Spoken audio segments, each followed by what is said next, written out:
માન્ય મંત્રીશ્રીનું આપણી પરંપરા મુજબ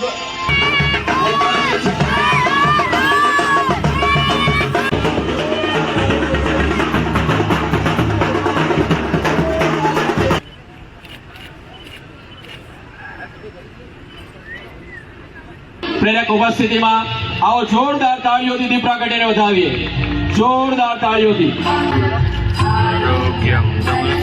આ ચિત્ર માન્ય કલેક્ટર શ્રી સન્માનિત કરી રહ્યા છે. માન્ય મંત્રીશ્રીનું તલવાર, તીરકામઠું અને સાફા દ્વારા અલૌકિક સ્વાગત કરતા ડોક્ટર કુબેરભાઈ ડિંડોર, જોરદાર તાળીઓથી. બોલો ભારત માતા કી. માન્ય મંત્રીશ્રીનું આપણી પરંપરા મુજબ તીરકામઠું અને તલવાર અને સાફાથી સ્વાગત કરતા સાથે તાલુકા પંચાયતની પણ ટીમ રમેશ હરેશભાઈ વડવાઈ અને જેમનો જન્મ થયો હતો કે માત્ર 25 વર્ષની ઉંમરમાં સનાતન હિન્દુ સંસ્કૃતિ માટે ધર્મ અને એવા જ અનેકો નામી અનામી સ્વાતંત્ર્ય સેનાનીઓથી જિલ્લા ભાજપના પ્રમુખ ભાઈ શ્રી દશરથભાઈ બારિયાજી, तालुका प्रमुख संतरामपुर भाई श्री हरेश. अभी कुछ देर पहले मुझे देव मोहरा माता के दर्शन करने की सौभाग्य प्राप्त हुआ. ये अध्याय जनजातीय गौरव और आदिवासी शौर्य से रंगी हुई है. कलास्वा वर्षाबेन बखीजीभाई गाड़िया संतरामपुરના વતની માન્ય મંત્રી શ્રી અને કુબેરભાઈ ડિંડોર સાહેબ.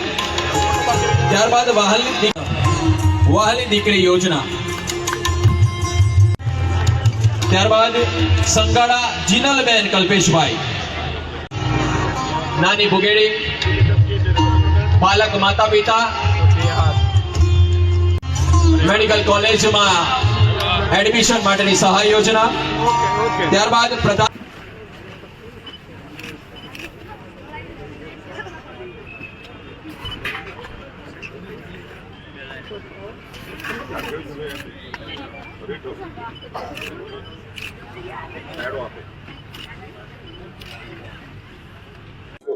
ધરતી આબા તરીકે જેને સમગ્ર ભારત વર્ષ પૂજી રહ્યું છે એવા બિરસા મુંડા ભગવાનજી કે જેમણે એમની 150મી જન્મ જયંતિ નિમિત્તે આદરણીય પ્રધાનમંત્રી શ્રીના નેતૃત્વમાં આજે ગુજરાત ખાતે વિવિધ ટ્રાઇબલ એરિયામાં એક ખૂબ ભવ્યાતિ ભવ્ય કાર્યક્રમનું આયોજન કરવામાં આવ્યું. આ એમના જન્મદિવસના 150મી વર્ષ જે પૂર્ણ થતા હતા એના ભાગરૂપે આજે આ સુંદર આયોજન મહીસાગર જિલ્લાના સંતરામપુર ખાતે જિલ્લા વહીવટી તંત્ર દ્વારા કરવામાં આવ્યું છે, જેમાં ગુજરાત સરકારના પૂર્વ કેબિનેટ મંત્રી અને ધારાસભ્ય શ્રી કુબેરભાઈ ડિંડોરજીની અધ્યક્ષતામાં સંપૂર્ણ કાર્યક્રમ છે સંપન્ન થયો છે.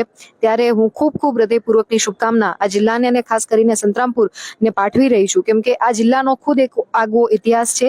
અને માનગઢ હિલની વાત હોય કે બિરસા મુંડા ભગવાનની આપણે વાત કરીએ તો એક સંપૂર્ણ આદિજાતિ વિકાસની ગૌરવ ગાથા આ પ્રદેશમાં જોવા મળે, અનુભવવા મળે. ત્યારે આદરણીય પ્રધાનમંત્રી શ્રીએ આજે 9,700 કરોડનું જે પેકેજ છે એ ખાસ ગુજરાતમાં થઈ અને સ્પેશિયલ કિસ્સામાં ડિક્લેર કરેલું છે કે જે સંપૂર્ણ આદિજાતિ વિકાસના ગૌરવ માટે અને મુખ્ય પ્રવાહમાં રહી અને આ સમુદાય પણ શિક્ષણ હોય, આરોગ્ય હોય, માળખાકીય સુવિધાઓ હોય, રોજગારીની તકો હોય, આ સંપૂર્ણ આયામોમાં સહભાગી બને અને સતત અગ્રેસર રહી અને વિકસિત ગુજરાતથી લઈ અને વિકસિત ભારતની પરિકલ્પનામાં યુવા પેઢી ખાસ કરીને માતૃશક્તિ અને સમસ્ત સમુદાય એમાં આગળ વધે, પાર્ટિસિપેટ કરે અને રોજગારીની તકોનું નિર્માણ થાય. તો આ પ્રકારની સંપૂર્ણ વ્યવસ્થામાં વિવિધ કેન્દ્ર સરકાર અને રાજ્ય સરકારની યોજનામાં જનજાતિ સમુદાય દ્વારા જનજાતિ સમુદાયને ખૂબ લાભાન્વિત કરવામાં આવે છે. ત્યારે હું પુનઃ મારા માધ્યમથી આ સમાજને અને આદરણીય પ્રધાનમંત્રીશ્રીને ખૂબ હૃદયપૂર્વકનો આભાર માનું છું કે એમની દીર્ઘ દ્રષ્ટિથી દરેક સમાજ છે એ વિકાસના પથે અગ્રેસર રહી અને વિકસિત ભારતથી વિકસિત ગુજરાતથી વિકસિત ભારતની પરિકલ્પનામાં યોગદાન આપી અને મહત્તમ રીતે આગળ વધી શકે.